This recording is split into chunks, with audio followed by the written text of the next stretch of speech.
Right, so today is Thursday, the 23rd of November, and yeah, and it's just gone 6 o'clock in the evening in the very wet country of Great Britain. It's not actually been too bad today, has it?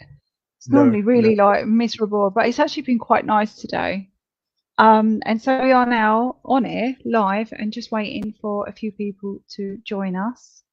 Um, and I mean, I know we're in different parts of the countries, but I've had sunshine here all day. It's been glorious. So for November, end of November day. Yes. Must be that global warming. What do you Yes. reckon? Global warming is having a real impact in England. Isn't it global boiling? It's the global Yes. boiling.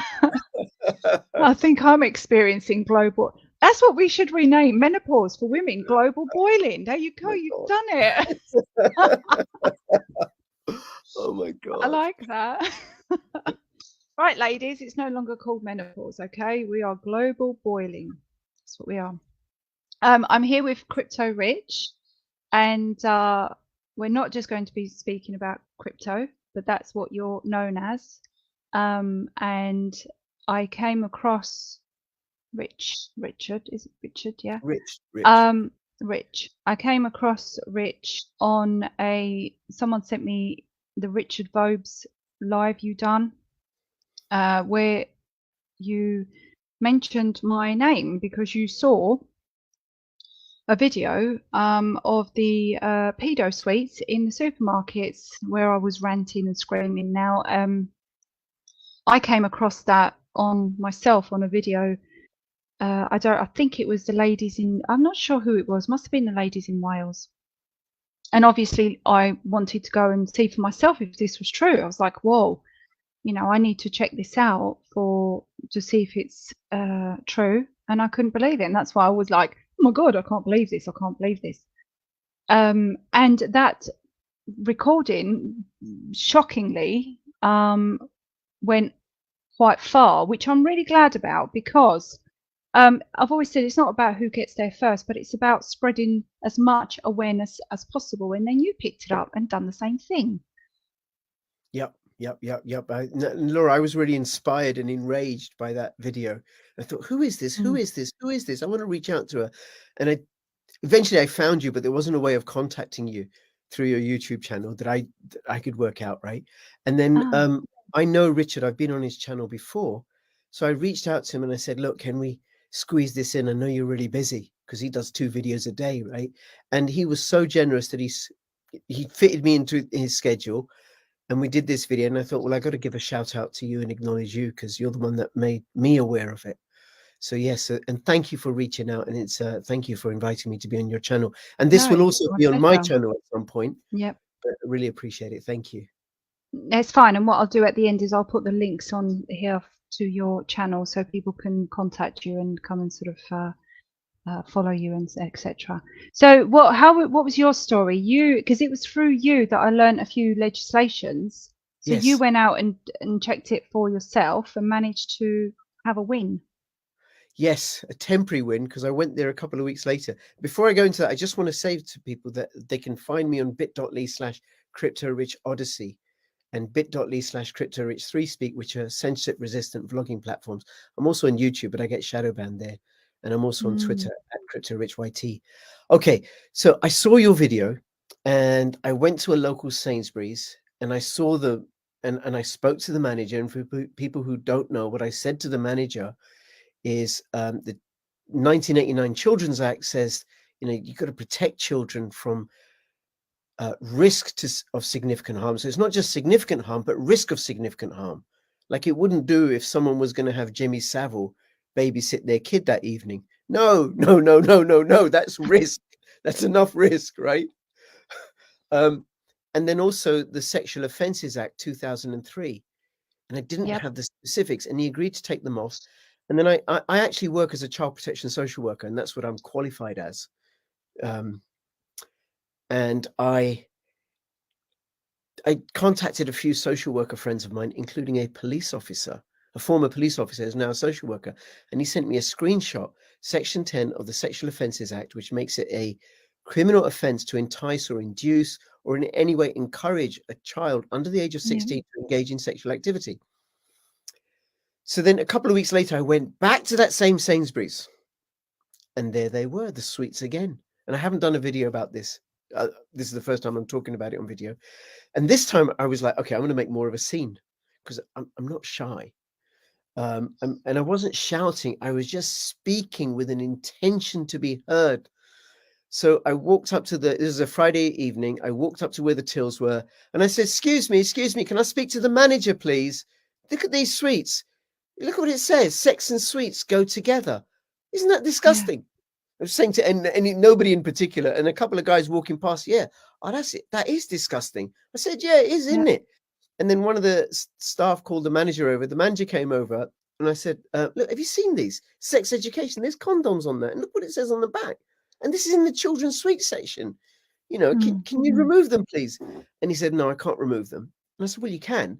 And he said, no, you've got to. This is if you're unhappy with them, you've got to contact head office. And I said, well, fair enough, but and I showed him the screenshot. Section 10 of the Sexual Offences Act 2003 says it's an offence to entice children to engage in sexual activity, and you could be personally liable because you got them in display. And he goes, no, I'm not going to be personally liable. I make the decisions. You know, I follow what head office says. And I said, well, you now know the law. I've told you. And you can't just say you're following orders. That's no defense. And he goes, well, look, it's still not down to me to remove them. You got to contact head office. And then I said to him, I said, have you got kids? He said, no.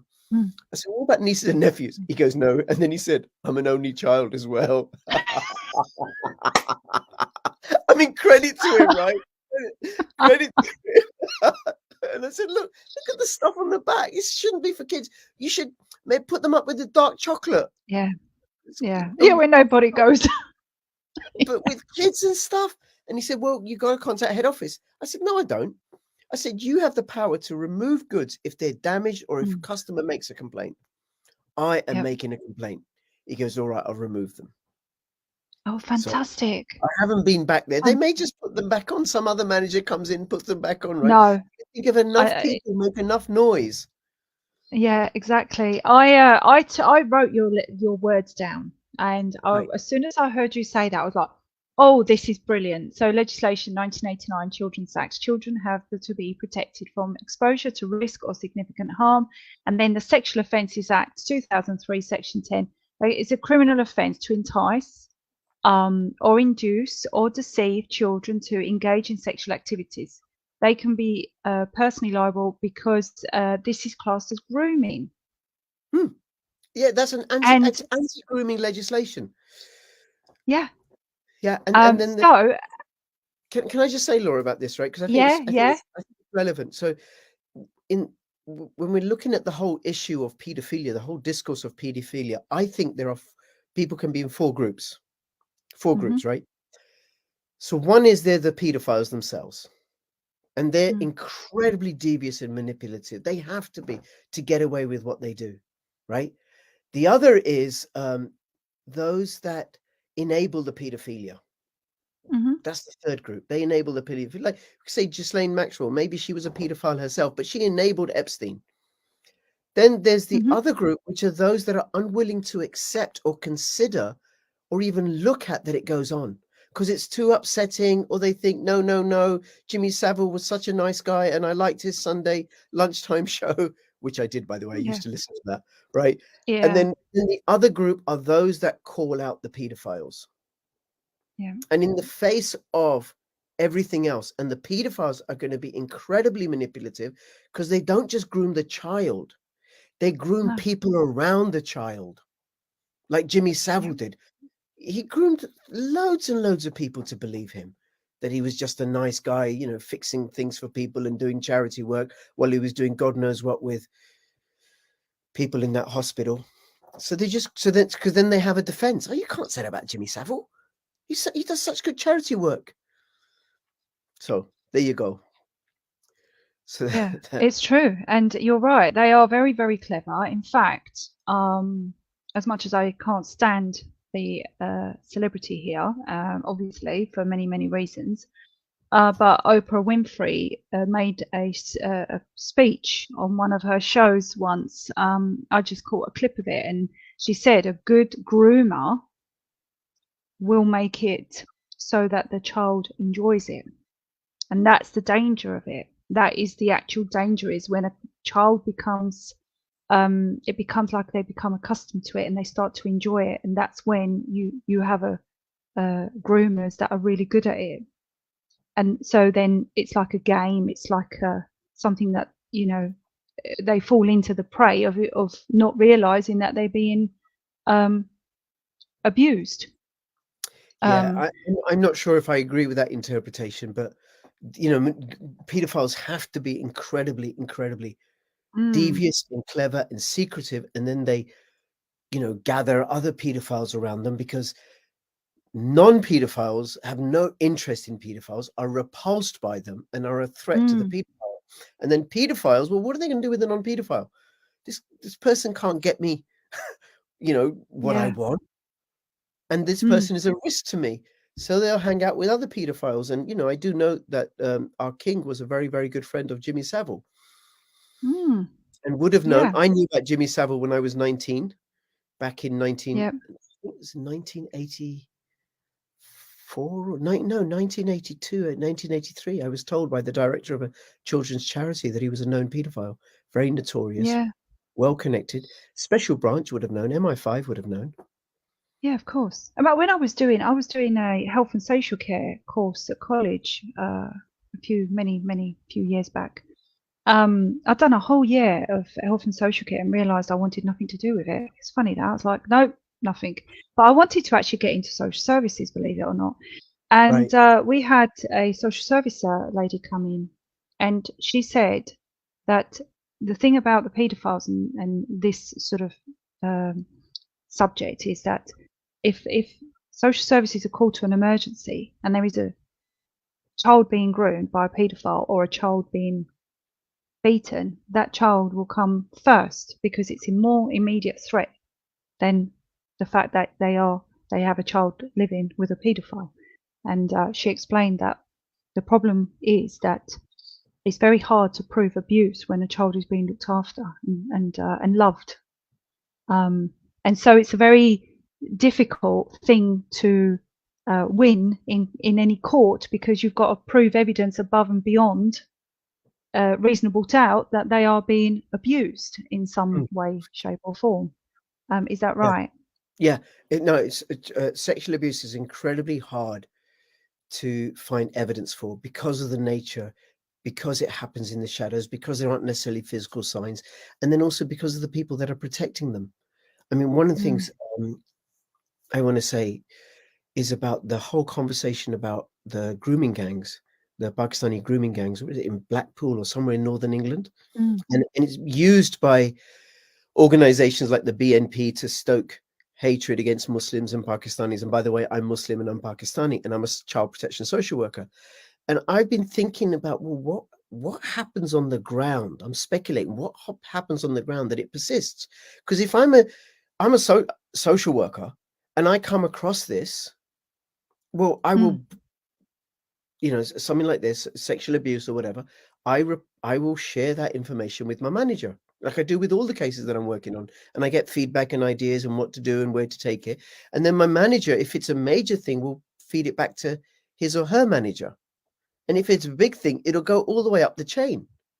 And then it could go all the way up to the chain, if it's a really big deal, up to the children's minister, or, you know, somewhere in the Home Office or the Department of Justice.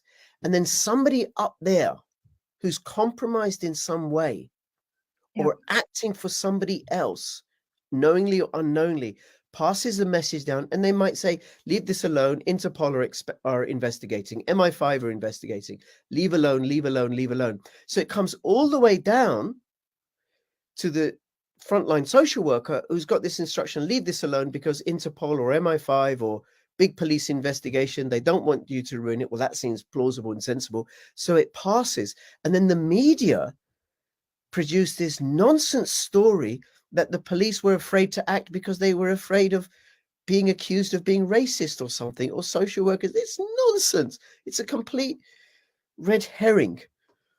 So that's my speculation on it, and I do know from a very reliable personal contact who's worked in government circles, and I won't say which government. It's not the UK, but I imagine it goes on.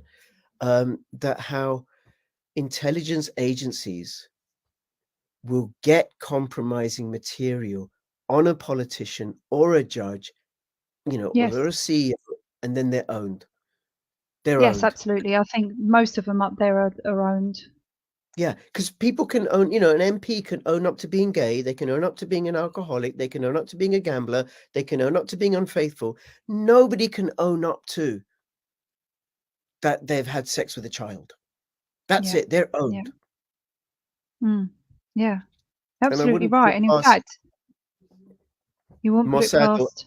I wouldn't put it past Mossad or RAW or ISI or the CIA Yeah. or MI6 or MI5 or any of these spy agencies, the FSB, I think the Russian one or whatever, to gun camera child. Absolutely. But you're right. In fact, I think it was John Wedger done a documentary, didn't he? Out of the Shadows UK. Have you ever seen that? No. Do you And know, Laura? Sorry, I'm so sorry. Forgive me for interrupting. I actually find that those kinds of films and documentaries unpalatable. I can't, like the stuff in the newspapers when I read about some child being killed. I can't. yeah. And I work in the field.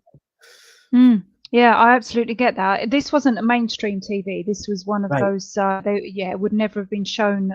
So you'd have to go to one of the uncensored sites. Yeah, and he was a policeman, and he exposed how high up in Parliament paedophilia goes. So it was very, very interesting, and it's shocking. And down to the fact, I think even Maggie Thatcher knew about many of her cabinet members being involved. Ted Heath was a paedophile. Lord Mountbatten was a paedophile. There was an interview David Icke did recently, which is on YouTube. I don't forget with who, but in that interview he said that Maggie Thatcher's father was a paedophile.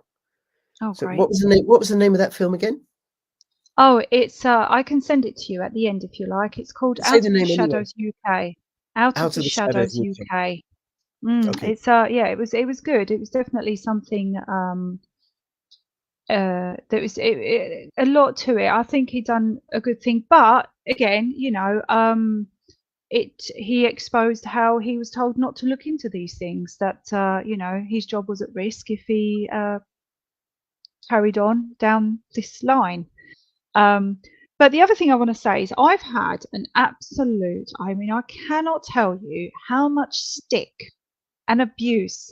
Guys, if you want to go and have a look at my TikTok video and the comments, I know you don't have TikTok, but the comments on that little video of people absolutely abusing me, calling me a Karen, calling me this, they're only sweets. They're not for adults. It's not aimed at adults, and they're on the top shelf. What is wrong with you? So aren't adults allowed sweets? Children can't read. What was the other one? And in fact, just that store had them on the top shelf, but there was other stores that weren't on the top shelf. They were on the bottom or the middle. Children can't read. They can't reach. And it's to do with sex education, and it's not aimed at children. So what do you think of that? I can give you my opinion, but I think you and I would both agree. So my question is, why are they designed in child-friendly packaging? Why are they on the second? I found them on the lower shelves. Even if you're in the top shelf, a parent could unknowingly, unwittingly, a 16-year-old could buy them, pass them on to a younger child. 9-year-olds can read. I said to the manager the second time around, I said, what if this 9-year-old buys these sweets because she likes this brand or whatever, and this girl's already been sexually abused? This is going to further traumatize her. So 9-year-olds can read. And then why on earth would anybody want a child to suck on a sweet that's shaped like a condom, like a child under 16? What is the logic in that? Sure, you want, if some 16, 17, 18, 19, 20-year-old, I mean, I don't really want to suck on a sweet that's like a condom, right? No, People wanna- it doesn't appeal to me. if adults want to do that, well, knock themselves off. We have to protect our children. So then put them in the adult section next to the dark chocolate. Don't have them in child-friendly packaging, because the other thing that those sweets do is it draws children's attention, prepubescent children's attention, to that TV series. And have you seen it? No, I don't watch TV. Waste enough of my Well, life. I can't even. I wrote it down somewhere. I watched a trailer. If you go to YouTube and just watch the trailers, right? Yeah. It is shocking.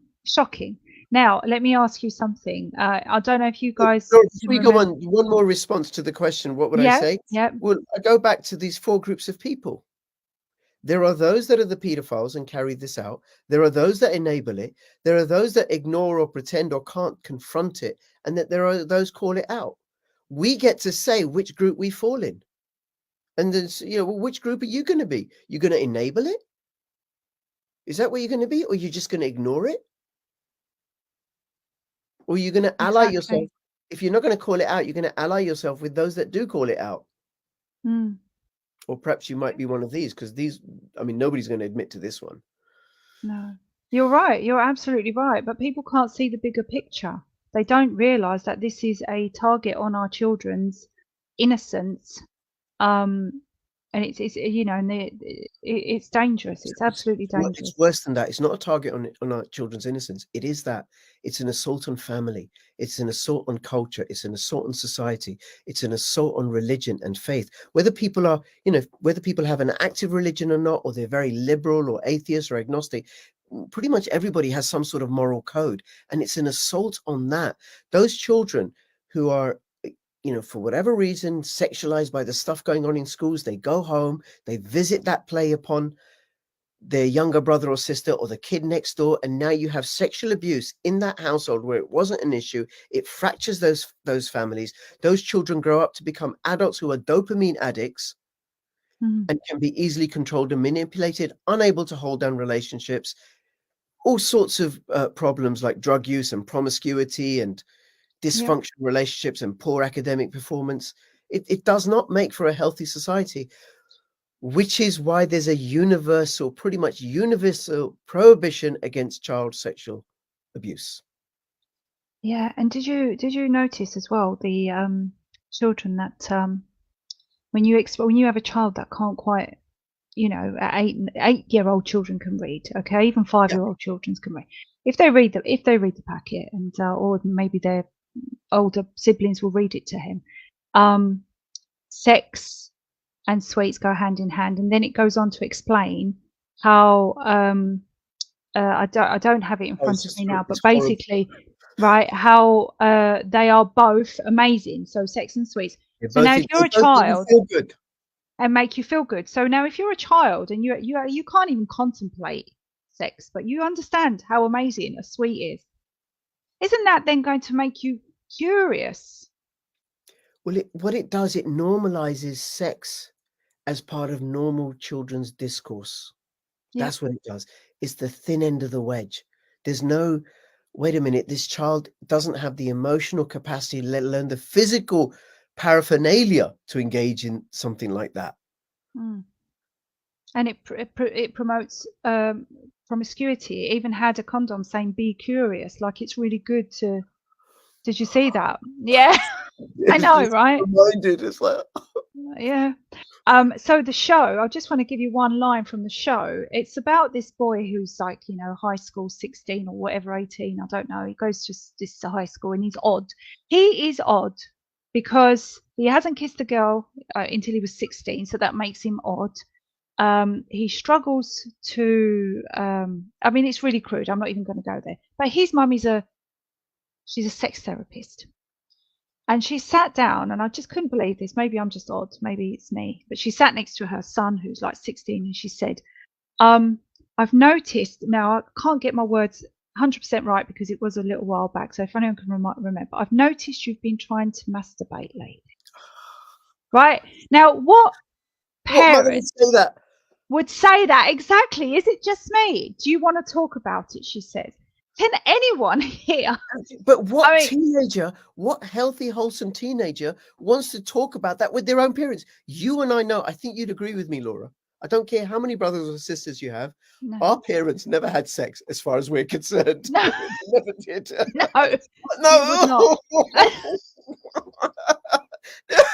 No matter how happily married they were, we know they never had sex. Other parents, Exactly. my friend's parents had sex. It's obvious. Look, there's my mate, right? They made him, but my parents never had sex.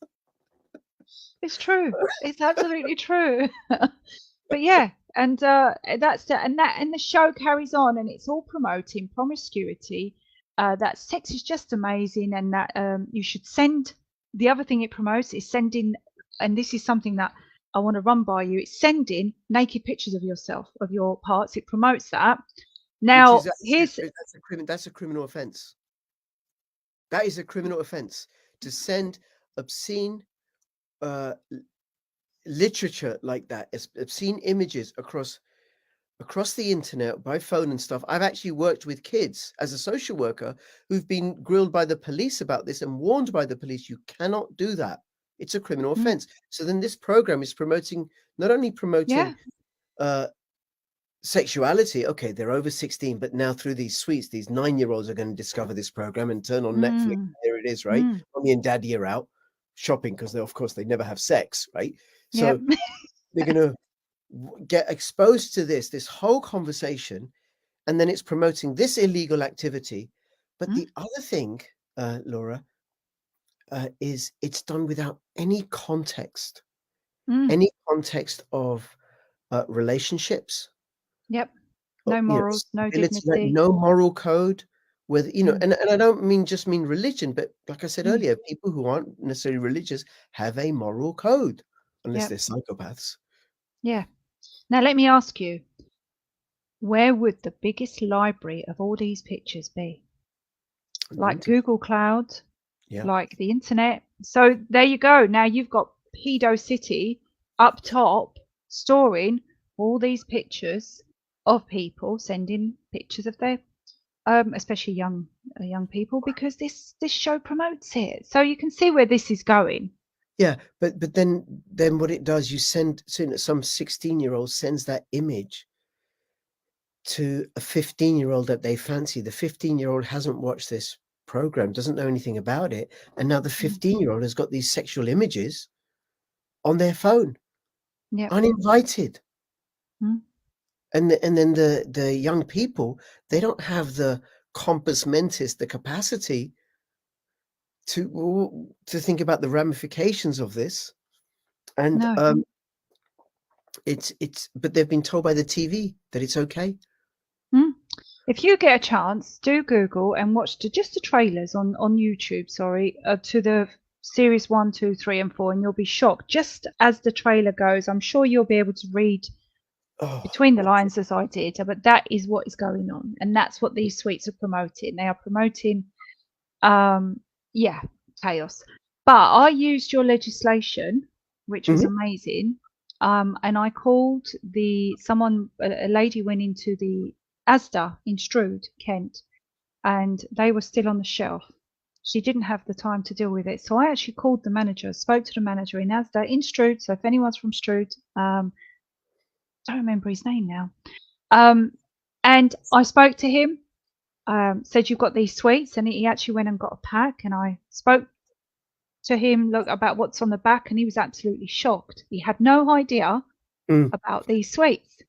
And then I read out the legislation, and I explained the severity of these, and he said, I'm taking them all down now. He said, I don't agree with this, it's disgusting, I don't want to promote this. And he was very, very good. And I said, I'm so glad we are, of similar opinion, and we didn't need to debate this, because there's no debating this. There is no debating this.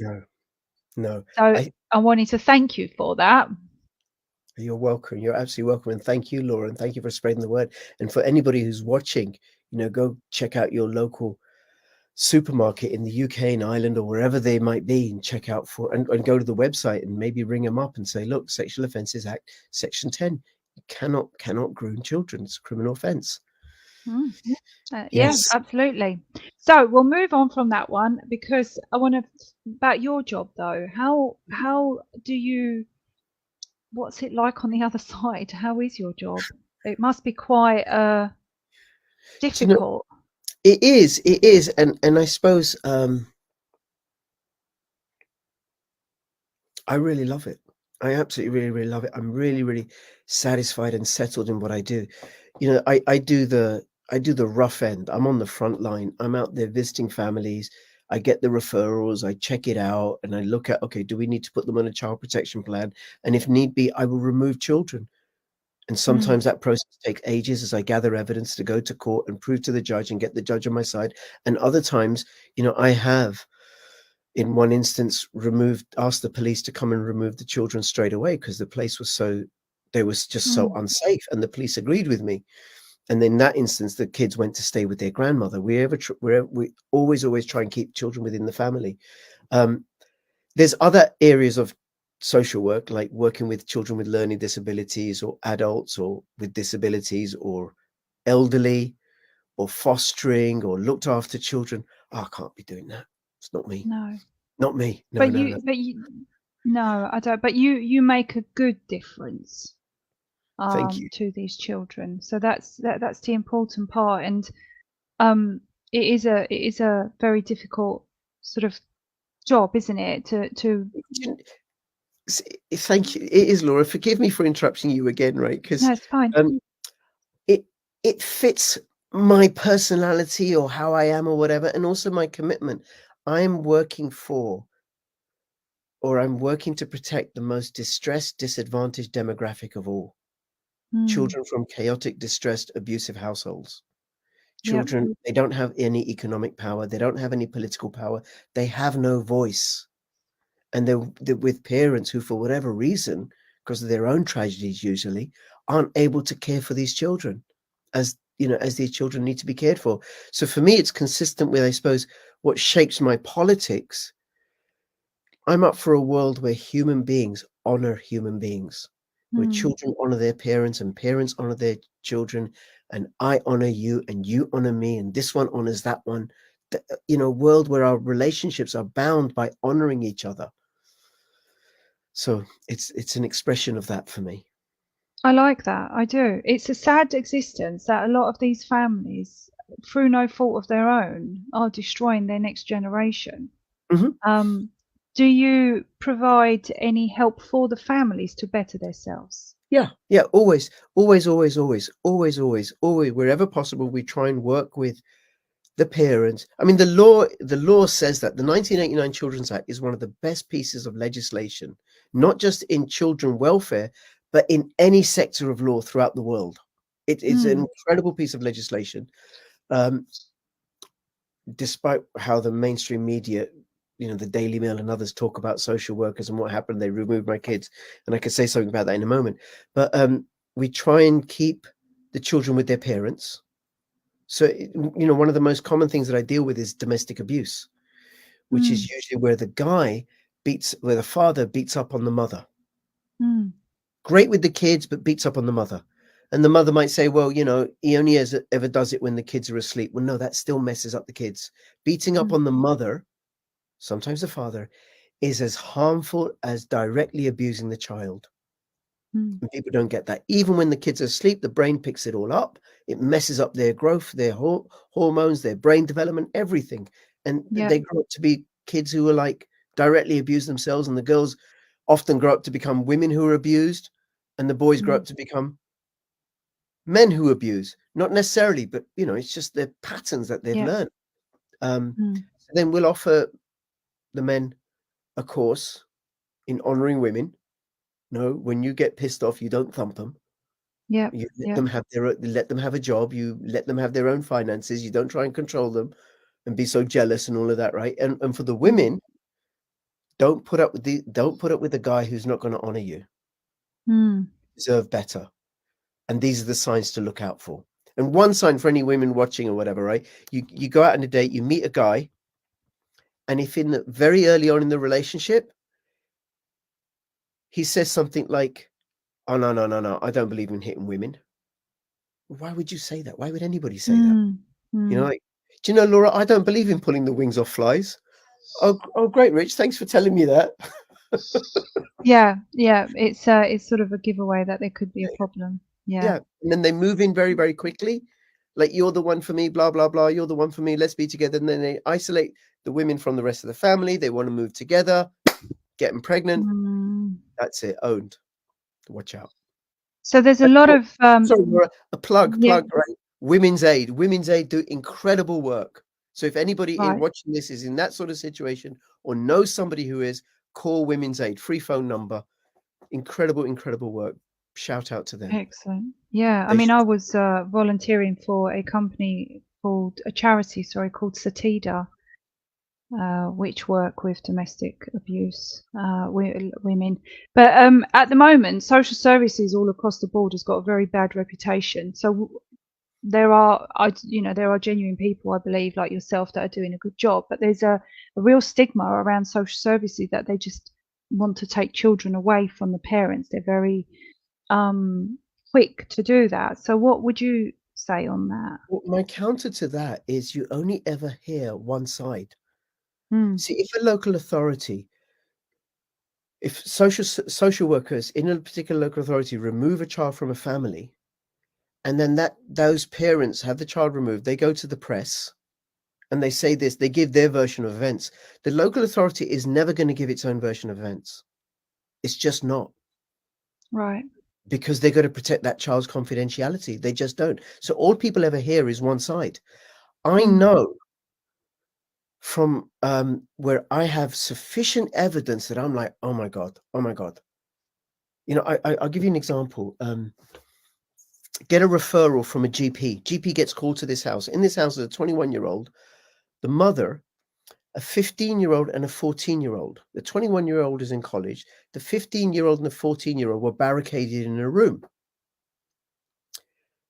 And they weren't in school.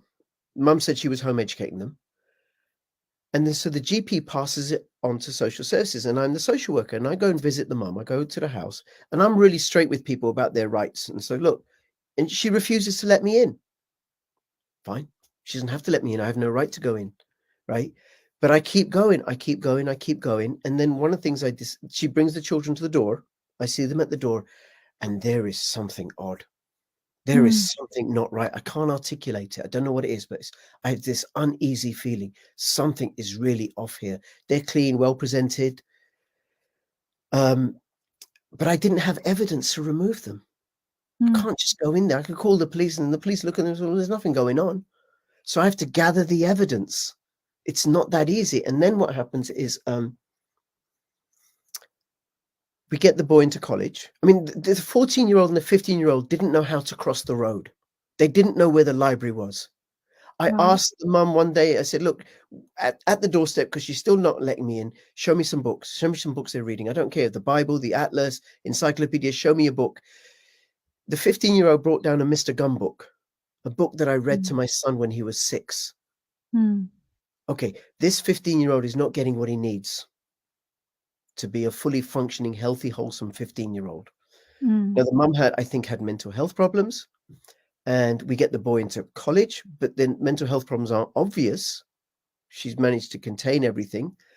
And then one day the boy calls me from a mobile phone. We got him a mobile phone. He calls me and he says, I want to get out. So then he's 15. I check with my manager and I start meeting with him. He's old enough for me to meet with him on his own at college. And I start getting more information. I then have a meeting with my manager and the legal department of the council. And we say, okay, we're going to go ahead with this. I let the mother know that we're going to court to get a court order to remove her children. She gets legal aid. Right. Because she's not working. She gets legal aid. She gets a solicitor to fight her corner, as she should have, in case I'm making a mistake, right? Or overstepping my powers. So there's the local authority and me saying, I've got all this evidence. There's her with her solicitor saying, no, I refute this. It gets submitted to court. And then the court also enlists an independent social worker from the Department of Justice, not connected to the local authority, not connected to me, not connected to the parents. And they give a third, they look at the stuff that I've got, they look at the stuff that the mother has got. So you now got three parties, three different perspectives, all presenting their evidence. And then it goes to court. And sometimes the judge can say, okay, I want this information, I want that information, this is missing, do a parenting assessment, do drug and alcohol tests, mum's mental health assessment, all this stuff, right? And then if successful, and I was in this instance, I got a court order to remove children. That's what it takes. It's not like I can just go in and snatch them. I can if there's imminent risk. Yeah. But even then, I can only remove them for a short period, and I have to go to court, and the parents get a solicitor, and then the guardian, the independent social worker, also comes in, and there's this process. Parents get their day in court. It's heartbreaking, isn't it? It is heartbreaking. I hate removing children. I don't like doing it. Sometimes it does have to be done. It needs to be done. It needs to be done. There was one where I did it is like straight away. I get a phone call from a father from a head teacher on a Thursday afternoon. He says to me, there's two boys, I think they were 6 and 8 years old. They come to school 1 day out of 3. It's been like this for the year. When they come in, they're grubby, they're hungry. We've phoned the mum, we've written letters to the mum, we've been round to the mum's house, we get no response. Right, I'm really, really worried about them. I said, okay, are they in school today? He said, no. I said, well, look, I'll call you at 9 o'clock tomorrow morning. So this Friday morning, I call the school at 9 o'clock. I said, are the boys in? The head teacher says, no. I said, all right, I'm going to go around to where they live. And it was in a block of flats. And I had a newly qualified social worker, her first week in the job. Oh, this was a baptism by fire for this newly qualified social worker. So I think their flat was on the second floor and stuff, right? And we can't get past, there's a door that leads to the balcony that leads to a front door. So can't get in, can't get past that. She's not answering the door. She's not answering the phone. So then I call the police and I asked the police to come and do a welfare check. The police turn up. They manage to get a ladder from some builders nearby. The police go up the balcony and they knock on the front door and the mum opens the door. And then also the police let me through and my colleague through, and we're talking to the mum. And what I can see through the doorway is she's barefoot and there's liquid on the floor and the hallway looks really, really dirty. And she brings the kids to the door and they look grubby. And we find out, she's got, her grandmother lives a couple of miles away. She's got a couple of sisters living a couple of miles away. And then we say to her that we have to go in and see the flat. We have to go in because the little bit we can see is filthy. And what I find, they've got a dog, a Staffordshire or Bull Terrier or something. And what I find out later, that dog hadn't left the flat for a year. Oh. And then I go into the kitchen.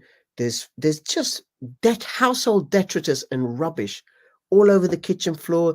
I find out later the kitchen hadn't been cleaned for a year. There's the washing machine door won't open. There's piles of clothing. It's just in a filthy state. The lounge is the same. Then the fridge freezer in the lounge is big and it's full of fresh food, which I find really odd. I go into the mum's bedroom, and I'll explain that. I go into the mum's bedroom and the two kids were in there. This is the room that they used. It's fairly tidy. It smells of pee and sweat. Mum was on Facebook doing stuff, right? Chatting to mates or whatever. And then there's this other room and the door's locked. The door won't open. The mum says, the door doesn't work. We can't go in there. And I said, we can't leave it. We can't leave it. We have to know what's behind the door. So I asked the police to break the door down. They break the door down and it was the kids' bedroom, and there was nothing. It was tidy because they hadn't used it for months because the door had broken and the lock had broken. And they couldn't open it. And then the mum says, I hope you're not taking my kids. And I say to her, they're not staying here. They're not staying here. So we're going to take them we can take them to your aunts or their grandmothers, but they're not staying here. So we call her grandmother, we call the kid's grandmother, we call the aunt, they say they'll come over. I walk across and take the boys to school, which is about 5 minutes walk away. I hand them over to the head teacher and I say, okay, they haven't eaten. Give them some food. And then, take care of them. And the grandmother will come and pick them up at the end of the school day. Head teacher goes and do that. I go back to the flat and the mum and the grandmother have turned up, and the two police officers are there, and my colleague is there, the newly qualified social worker, and they've left the flat, and they've left the mum in the flat, and they're outside. And I said, what are you doing? What's going on? And I said, well, we've got the boys. They're safe. They're going to go with grandmother. This is the grandmother. I said, we're not. No. We've got to go in. We've just taken this mum's kids. We've got to check that she's okay. So then I asked the police to break in again. They break in again, and we find the mum. She'd swallowed some tablets. She was Oh my goodness. on the bed, comatose. And then, okay, so I called an ambulance and wait for the ambulance. They take the mum to the hospital. She's in hospital for a couple of weeks. The police take the dog to Battersea Dogs Home. Mm. And then after school, me and my colleague go to the grandmother's flat to make sure that the kids are going to be okay there. We've got to check that place out. And it looks fine. And I speak to the aunts and they seem fine. And what it was, this mum was just depressed. And the grandmother would, reach out to her. She wouldn't answer her, respond to her own mother's calls or anything. And the grandmother would leave food outside the flat and then go away. That's how come there was fresh food in the fridge and in the freezer. And they just didn't know that, for whatever reason, she didn't contact social services. And my poor colleague at the end of the day, he's like, oh my God. Oh God, yeah. So did she eventually then get the help she needed? Yeah. So she got the mental health support. We got in touch with the dad. The aunts came and cleared up the flat and everything. And I think eventually the boys stayed with their grandmother. We always try and keep children with their families. And the boys went back. They stayed with their families. Yeah. Which is the best thing for them. If anything ever happened to me, or my wife, when my kids were younger or whatever, I'd want them to go to my wife's sister or my brother. Yeah. Social services will, if there's no family in the UK, they will go and place children with family abroad, if need be. Much, much rather that. That's good. Yeah. Let's move away from this topic because in a minute I'm going to be in tears. Laura, it is a labor of love. I made a difference to in those instances. I made a difference to both those kids. Both. Yeah. I really did. And you helped the mum get back on her feet and and got her the help she needed. Yeah. Yeah, it's truly heartbreaking, isn't it? The amount of people that are suffering in their lives, I had to go to the food bank to help someone last month, and they said that it was July. I can't remember. The 2 months, June and July, were the two worst months. Like, they had literally the worst months ever on record. So there's a lot of suffering. And it's going to increase because the government, the WEF-owned government, are out to impoverish us all, so that we own. And look at the prices of things. I was just saying that today. I'm struggling with the prices of food and everything's just crazy. But then, what you've homeschooled your children, though, haven't you? My 16-year-old and my 19-year-old have never been to school. They've been home educated, and the philosophy that we followed is unschooling, which is they just played and played. And as they got older, they asked for, or we offered them, formal instruction. They said sure, because they were just, my son's 19 now, had three A levels because he decided to go to college. I tried to discourage him, but hey ho, I failed in that endeavor.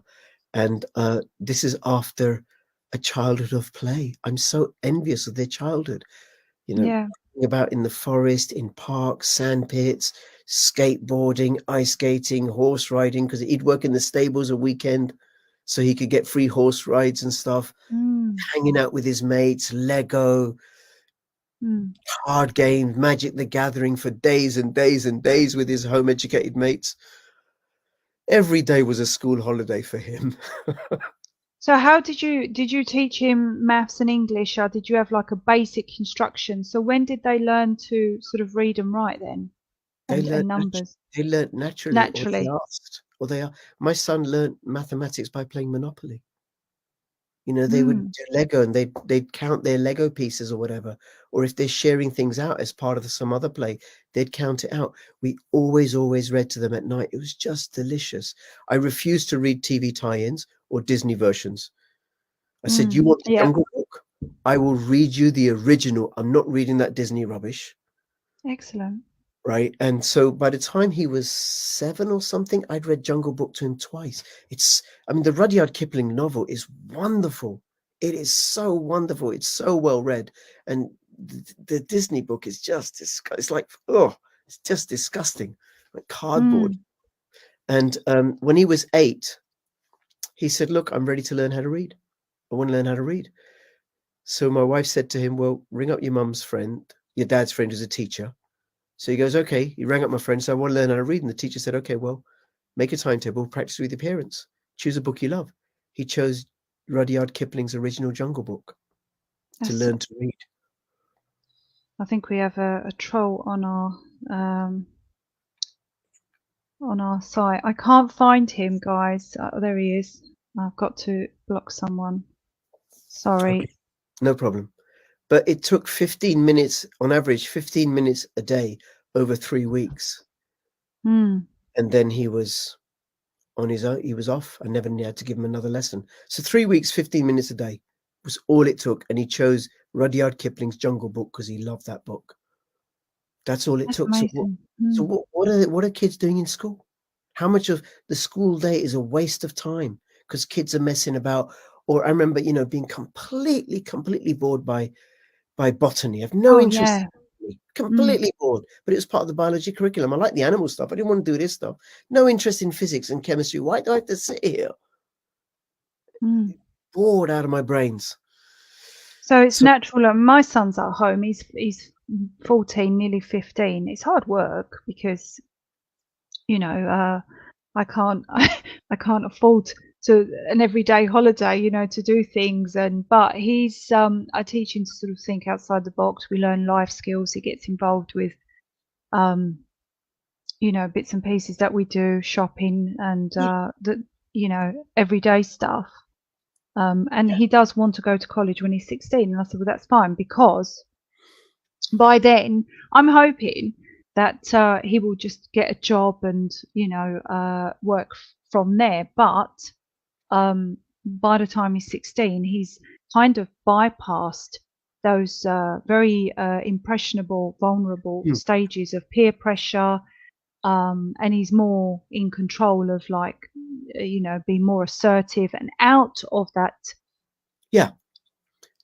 indoctrinating stage. So when he comes in at a later age, he'd be more awake, and college is different anyway. It is different. And my son was very bored by college because having had this very personalized education, which he could design and mold, and a lot of it was through enjoyment, things that he enjoyed. I'd walk into his room.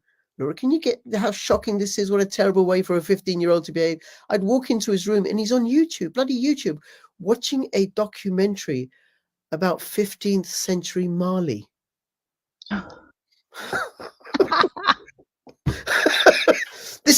I did not expect this from you. But he was interested in it, and it wasn't work. And then, similar, because he's watching programs about history of Indonesia. Yeah. So there's enjoyment there. He's learning what he loves, right? And is your wife working? Is she at home or is she working? She works. What we've had to do, the challenge is we've been a single income family, because when the kids were younger, one of us always had to be at home. I wasn't going to give them away, but we did connect with other local home ed families, which I think is a really useful thing to do, and then who we connected with really when they were young are the parents that we got on with. And then we do care exchange. Look, I'll look after your 2 this day, you look after my 2 that day. So what made you, because that's quite it's quite new homeschooling to me since, listen, I woke up 3 years ago with COVID. That's the thing that woke me up. So what made you want to homeschool from such a young age and not send them to school? What? Yep. Well, Laura, I just want to say I prefer the term home education, not homeschool. I think that's what they use in the US, right? Because what we definitely don't do is we don't do school. Ah, And okay. what works at home. How did you get social services off your back? Home Ken educate or not Ken home education. How did you get them off your back? I'm not required to tell them. Exactly. That's I what have no I've been right to know. doing. Yeah, no. Well, what happened was my son had an accident. My wife took him to hospital. It's when he was 9 or something, for treatment. And they asked what school does he go to, and my wife said, well, he's home educated. We don't hide it. And then they told the local authority, the Education Welfare Office, who then contacted us. They wrote to me and they said, we understand your son is being home educated. We'd like to come to your home and visit you and see him and see you. And I said, no, you're all right. No, you're okay. And then what I did was I wrote them what's called a philosophy of education, which is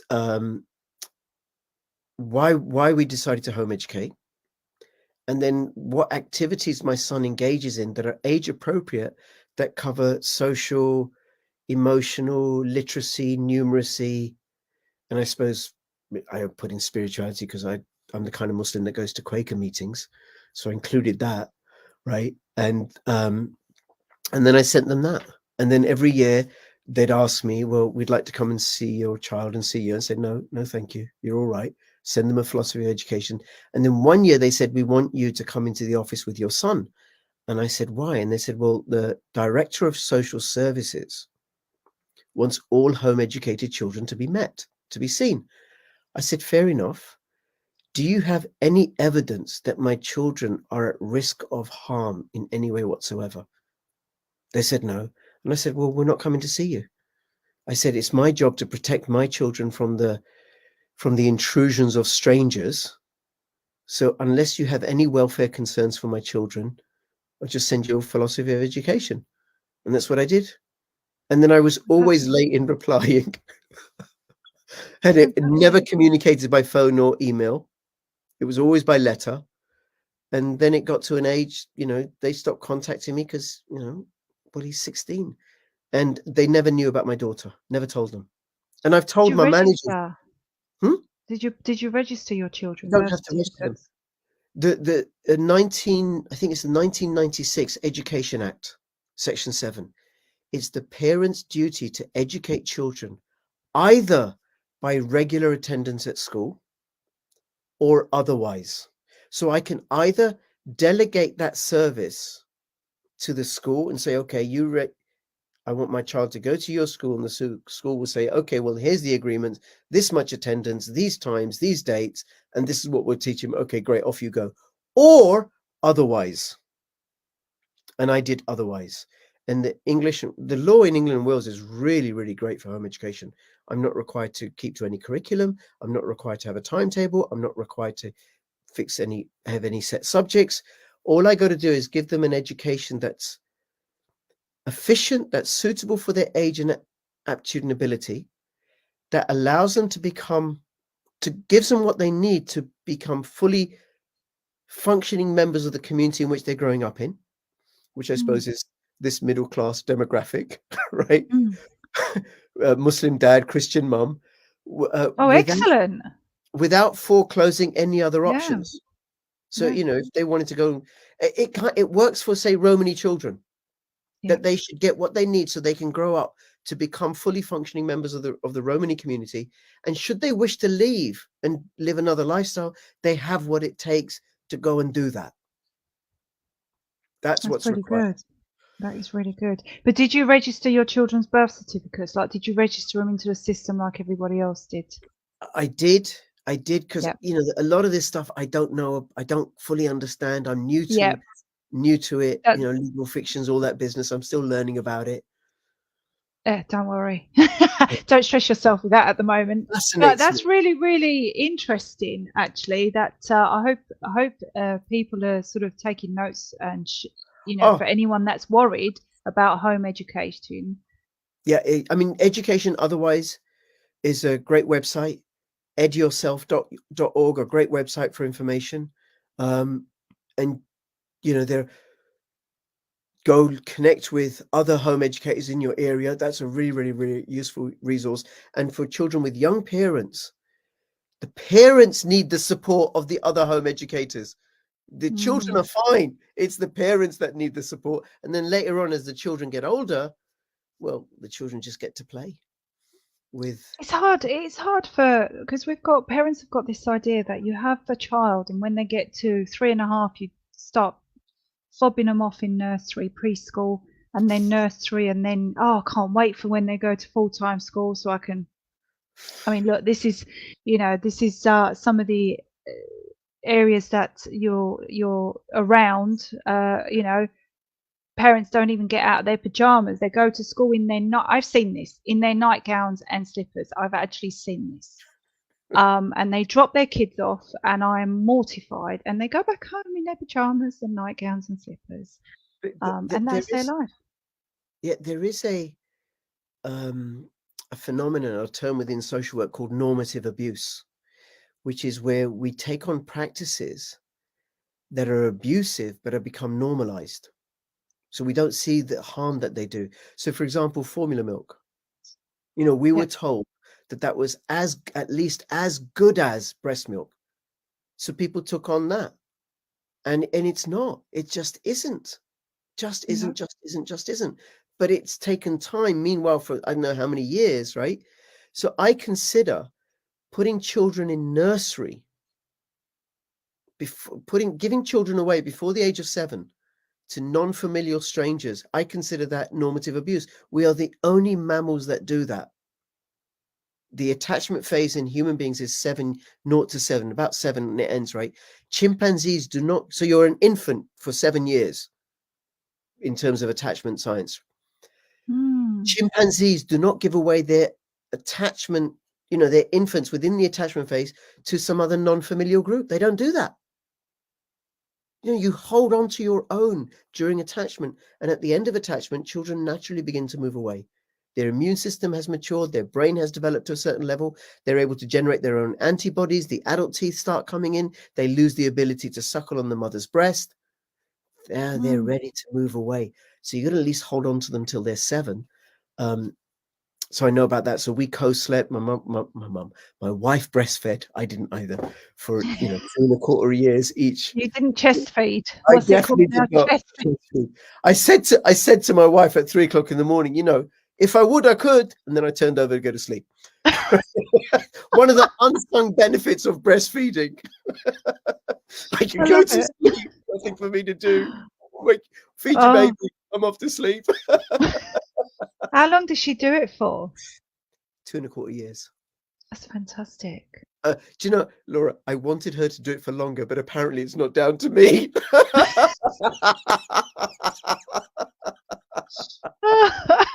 I love it. It's interesting. So other forms of normative things that I consider normative abuse that we've done throughout society, like burning of witches at the stake.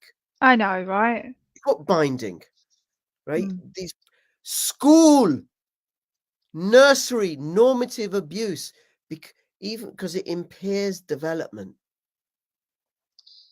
It does. And when my son went to, because you get those 15 hours a week, people must be familiar with this now. When your children turn, I think 3.5, they're allowed 15 hours a week free. Or is it 4? I can't remember anyway. So I had the opportunity to, you do it. You just, when you're indoctrinated, you do it. You think that's what you have to do. So I put my son in this nursery, and I ended up having a blowout with the nursery because one of the teachers there kept kissing my son on the lips. She was always, and I just went absolutely ape. And she done it in front of me. She saw me in a supermarket, picked him up, kissed him smack bang on the lips, and I wanted to knock her out. So I put a complaint in, but they protect their own. Oh, she doesn't mean it. Yeah. And it was just like, no, not having this. But did you, by any chance, is another one for you? Do you know who, I think his name is Aaron Russo? Did you ever watch his documentary? So, I can't remember the name of the documentary, but again, it's one of those you have to go to like Odyssey or Rumble, uncensored. And he has a brilliant documentary that you probably find interesting. And if you type Aaron Russo, he's the director of 2 films. I think one was it Coming to America, or was it I think it was Coming to America. I can't remember. And the other one was a Betty Midler film. I think it was The Rose.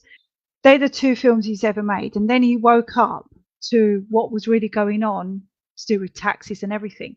And he spoke about the women's liberation. And it was the Rothschilds that funded Women's Lib because they realised, and it's all in this documentary, and he tells you it's brilliant. They realised that if they, at the moment, that at that time, they couldn't tax both male and female. So they promoted Women's Lib so that women could go to work. And then what they found was that they could tax both the female and the male, the husband and wife. So that's more money for them coming in, and they could have government raised children. So they would take the children away from the families from very, very young, because all these women want to go to work, and Women's Lib and everything. So in one sense, there was this appearance of women being able to get rights. But what that ended up bringing was the beginning of the destruction of the family home. And so we've got this massive history of Women's Lib without realising they've taken your children away and indoctrinate them, and you've got government-raised children. Yeah, and there's something else about that, Laura, which is it lowered costs for business. So you had, so women entered the marketplace and competed with men for jobs. So there was a greater pool of labor for business to draw on. So then, businesses could say, okay, well, we don't have to pay you so much. We can employ her. So it lowered the earnings of labor. And now what you've got is this absurd situation where parents, mothers, give their infants to non-familial women, to other women, so that they can go to work. So children get brought up generally by women who are not their mothers. Yep, it's devastating. Right? It's completely devastating. There was a study. This is in the Sydney Morning Herald, an article by Stephen Biddulph. If people want to look it up and do a search for it, 3 economists did this study. This is one of the reasons why I decided to home educate, because I'm not going to disrupt the attachment. I'm going to hold on to it at least till there's 7. 3 economists compared what was happening in Quebec with what was happening in the rest of Canada. No, it's Ontario, I think. That's the state, right? Yeah. Ontario took on this in early 2000 or something. The government invested a lot of money in really great high quality nursery care. Really, really great high quality nursery care. They raised the quality of the staff, the training for staff, invested in it. They gave subsidies to many families, so even middle class parents, it became affordable and everything. So what happened? There was this incredible boom in children attending nursery. And what these 3 economists did is they looked at the outcomes of those children that went to nursery and compared it with the outcomes for children in other states, other provinces in Canada that didn't go to nursery. So it's a very large comparative study. And what they found was the results of the children that went to nursery was shocking, absolutely shocking. Familial care got replaced by institutional care. So instead of grandmothers and mothers and fathers and uncles and aunts looking, cousins or whatever, right? Families looking after their own, it was paid state functionaries. Yes. So the much higher rates of promiscuity, lower rates of educational attainment, higher rates of all sorts of dysfunction like drug use, violence, everything. And not just a little bit, but much higher, significantly higher. And I was like, oh my God, this is shocking. But the problem with nursery provision and also with school provision, it is this massive self-serving industry. Yep, absolutely. I've got some comments. Just want to put a quick note out there for people that are listening, and especially a lot of parents like myself. Okay, we've all done it. We didn't know. We've been entered into a system which has manipulated us into believing that that's how it's done. That's what you do, and you don't have a choice. And I'm noticing some of the comments, some of the people here are, suffering. We've all suffered when we don't know. So now, instead of beating yourself up about it, this has to be the time when we make the change going forward. And remember, today in my previous life, I said, don't point the finger. You be the change. Don't blame anyone else. It's down to us to make that change. So let's learn from this. We've all made these mistakes. Let's learn from this and try and teach our kids going forward to try and restore some kind of family unit. Yeah, absolutely. And then one of the things to say about school, because it is challenging. Society is not set up for us to look after our own. It just isn't. So we have to create those structures ourselves. And then sometimes, parents will say to me, well, we're going to work with the school, try and work with the school. Forget it. Losing battle. It's like if I stand under the shower and I keep using lots and lots of towels to keep drying myself. It's a losing game. No matter how many towels I use, I'm going to keep getting wet, because the school, people do not know why schools were set up. Teachers do not know. If you are a parent and you got friends who are teachers, or you speak to your kids' teachers, ask them, where were the first schools? Why were they set up? They won't know, because teachers aren't taught it. I had to dig it out. It was set up by the Prussian royal family in response to a philosopher called Gottlieb Fichte. Napoleon defeated the Prussians, and the Prussians, the only way they had of getting wealth was through imperial conquest, because they had no resources. And Fichte, he argued that if we remove the children from their parents at a young enough age, engage them in meaningless activities that they're instructed to do by state-appointed agents, they will learn obedience, conformity, and compliance. I could put it the other way, right? They'll learn compliance, obedience, and conformity. Yeah, it's true. Just listen, do as you're told without dissent, and be like everybody else. Do you know what year that was, by any chance? It was sometime in the early 19th century, so 18-something. 1806 was when Napoleon defeated the Prussian army. Where I got this from is from the work of really, really great educator. He's now passed away, John Taylor Gatto, Gatto. He wrote this. He won New York City Teacher of the Year 3 times. One of his speeches was the 7-lesson school teacher. And I read that and I was like, oh my God, I cannot fault these arguments. He was a passionate advocate for home education and alternative forms of education versus factory schooling, which is what our mainstream schools are, just factory schools, churning them out. Now, how do I test for obedience, Laura? You're at school, right? Yeah. How do I make sure that you're doing something out of obedience, out of pure obedience, and not because it has relevance for you? Well, they don't argue back whether it's right or wrong. Yeah, but that's not the test. Go on. See, let's say you're a devotee of a particular faith, right? And I say to you, Laura, I'd like you to go and pray now. Well, you're likely to go and pray.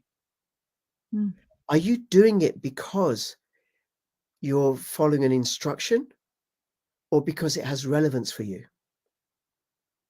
Because it's got relevance for me. Yeah. So I have to have you engage in activities that have no relevance for you. They have no meaning for you. So I want you to memorize the kings and queens of England. Why? That has no relevance to my life. Why not teach me about common law and our lawful system?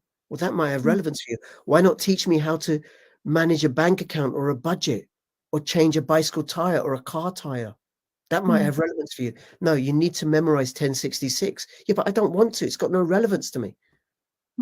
Do as you're told. So you have to engage children and drill them and drill them and drill them and drill them, compel them by shame, through punishment, reward, shaming you against the ones that do really, really well. Look at this kid. They did as they were told and they get stars. What's wrong with you? Mm. The kids Yeah, that do best in school are the ones that rebel. it's the, true. the miscreants, they emerge relatively unscathed with their souls intact. But it's a losing battle. You'll still be damp, like standing under the shower with all the towels. I So remember having this discussion with maths. I could not understand why I needed to learn about blooming algebra or, uh, you know, the whatever. I said, why can't I just do like money management, like money percentages, things that I use every day? Oh no, but you have to learn this, that, and the other. I said, well, I'm not right, going into building, so I'm not doing angles and triangles. I said, I'm not going into finance, so I don't. Not if I know, so I'm not going to become a scientist. So do I need Pythagoras, whatever, theory of, and I said trigonometry, and I was like, oh, this is just impossible. yeah, So I or failed 4 times. yes, good for you. And then and then later on in life, because this happened with me, because I enjoyed maths, I did well in maths and stuff, but later on in life, I need to know compound interest. I couldn't remember it for toffee, so I looked it up. No, I looked it up in a maths book. It now had relevance for me. yeah, Now had meaning, so I look it up, and I can yeah. work out volume and area and all of that. When I'm building something in the garden or whatever, because it has relevance for me. So we can do that. My son, when he was 12, one day he said to us, "I want to learn Mandarin." Okay, okay, why? Pakistani dad, Scottish mum. We don't mind, but why? He said, "Well, China's going to be a growing economic power, and more people speak Mandarin than any other language in the world. I think it'd be useful." It's fantastic. Oh, okay. So we found him a Mandarin tutor through a local home ed group. He went for 4 or 5 years, absolutely loved it. Loved it, loved it, loved it. Didn't have to do any exams. For him, it was just fun. It was intrinsic. He wanted to. And did really, really well. And then he goes into college against my advice and he can't do Mandarin anymore. But he got it in. And actually, when he went to college, he soon learned it's boring because I don't Yeah, get to tailor make my educational syllabus for me. And then he yeah. chose to do economics, and he said they don't understand anything about money. They don't know It's how it amazing, works. isn't it? But talking about money, Talking about money. because you seem to be into quite a few things, aren't you? So you are obviously known as crypto rich. So now I know nothing about crypto. I have no investment in crypto. And by the way, guys, I'm not pushing crypto here, but we're just going to touch Would you on would you money. encourage people to get gold and silver? Well, yeah, actually, I would, yeah, Why? because it's a tangible commodity that will, in one way or another, either rise or sort of be stable in value. No, no.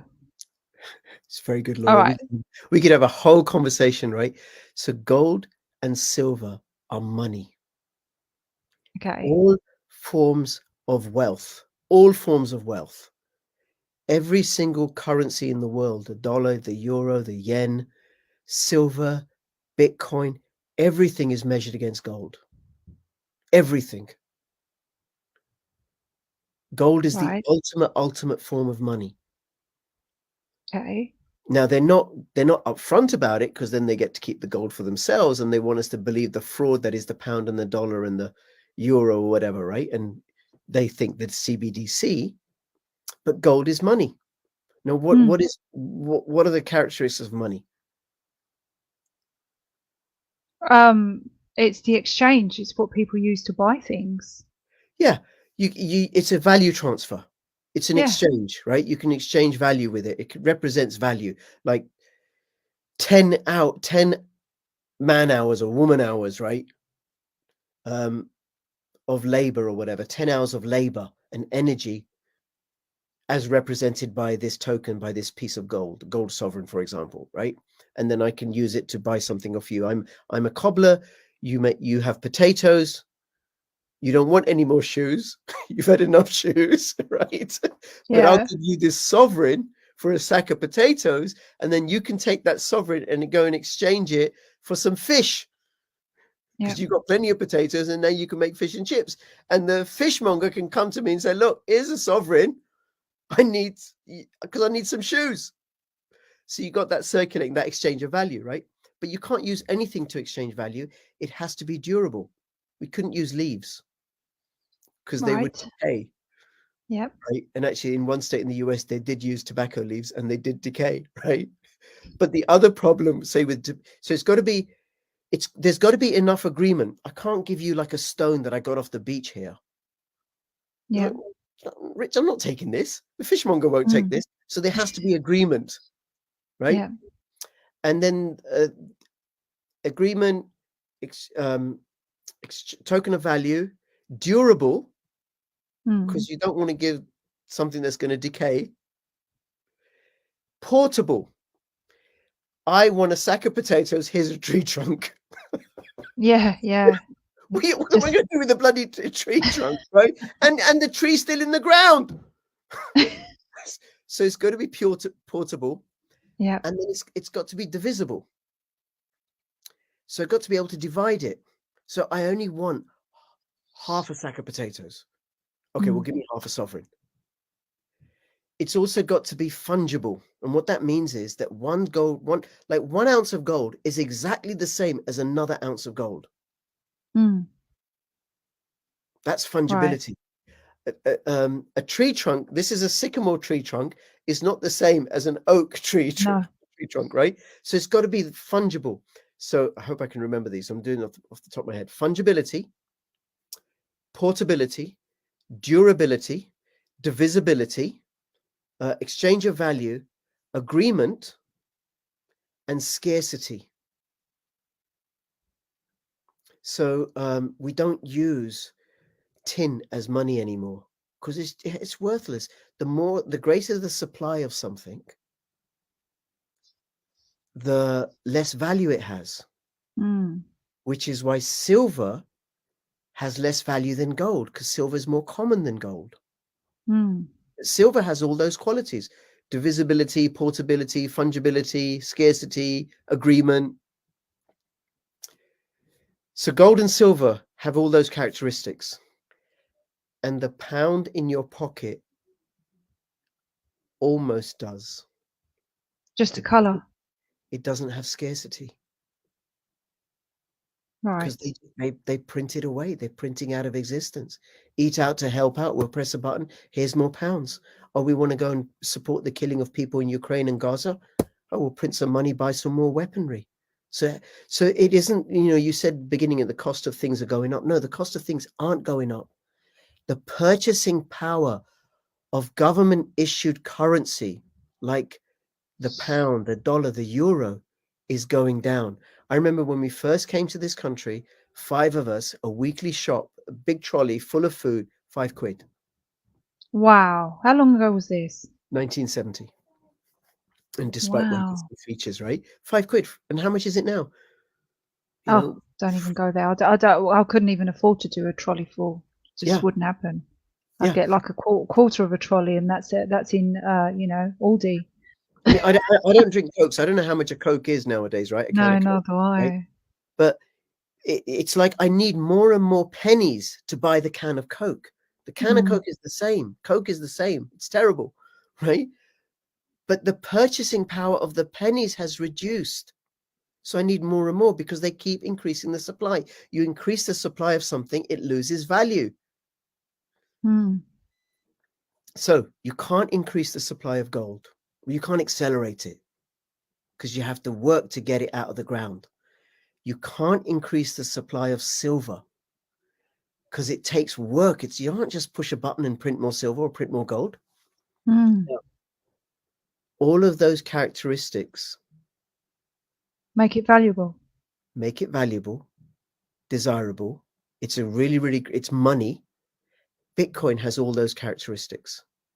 How? Well, the only one Bitcoin is digital. Yeah.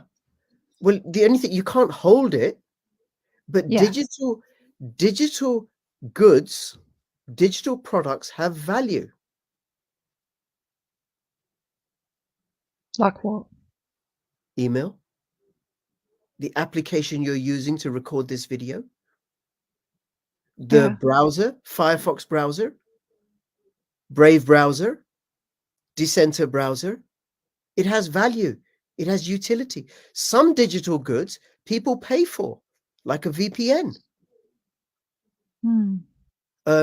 Microsoft Word. Mm. It has value. Just because you can't hold it physically, Doesn't mean it's got no value. yeah, because who decides it's got value are people, which is people doing the market, which is really people just exchanging value with each other. You know, what in Britain, I don't think people get the value of gold. No. Well, too bad. Too bad for you, Laura. Mm. People in Africa get it. People in South America get it. People in Asia get it, right? Yeah. People in Germany get it. The market is global, Yeah. right? So digital goods do have value. You just can't hold on to them. But then we live in a digital world, like it or not. I can't send you gold. I can No. send you a message on WhatsApp or Telegram or an email. I can turn up here and we can talk through digital applications. I can send you Bitcoin. But here's something else about Bitcoin. Go on. There will never, ever be any more than 21 million. Never, ever, ever. We will always keep, as long as there's gold in the ground or in the sea or ways of extracting it, the gold supply will always keep increasing, little by little by little by little. Same with silver. So that there are mines in South Africa that are now 2 miles deep to extract like an ounce of gold from tons of rock, because gold has that value. Bitcoin, once there are 21 million produced, that's it. How many's produced? Do you know how many's been produced at the moment? Right now, I think it's about 16 to 17 million. And what happens is when it gets harder and harder to produce them. So a little bit like when the Europeans went over to North America, they found big nuggets of copper on the ground, like a sofa-sized nugget of copper. And the Native Americans had no use for it, so the Europeans snaffled it up for their electrics. Okay, so all the easy copper is gone. Now we've got to dig a meter. Takes more work, more energy. Now we've got to dig 3 meters. Now we've got to dig 100 meters. So over time, it takes more energy to produce a diminishing supply, but the demand is still growing, the utility is growing, so the value grows. And they keep printing the fiat currency. So with Bitcoin, Bitcoin's a way of preserving value, just like gold and silver. And Bitcoin, like I said, I can send it across to you in an instant. It takes about 30 minutes.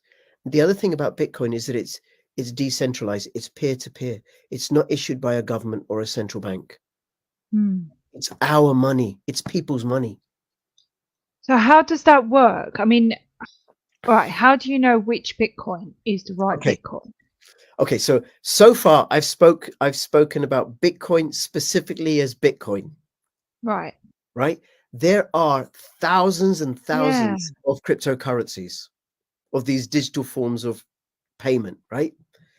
Many, many different types. Some of them are scams, some of them are shams, some of them are failed projects, some of them are fabulous, some of them are in between. There's many, many. Bitcoin, I would invite you to consider as digital gold. It is the mothership of all cryptos. It's the most conservative one. Buy a little, no more than you can afford to lose, learn a little bit about it, come back in 8 years, tell me how you did. Because the governments are going to keep printing money. They're going to keep printing money. And Bitcoin is our way out of CBDCs, because it can't be censored or controlled by the way that it's designed by any single entity. Okay, so now you're generically cryptocurrency. It's like, let me see. We talked about cars. Yeah. You can say, well, how do I know which car to buy? We'll do some research. I think the best-selling car, Toyota Corolla or something like that, or the Volkswagen Beetle. I think so, possibly, right? Volkswagen Beetle is a really great car. Very simple design, very easy to maintain, but it's not as flash or as fast as a Lambo, nor is it as energy efficient as, say, a Prius. Okay, so do a bit of research and choose. Does that answer your question? It does, but how would you know which ones are the scamming ones? Well, people got to be responsible and do their own research and look into it.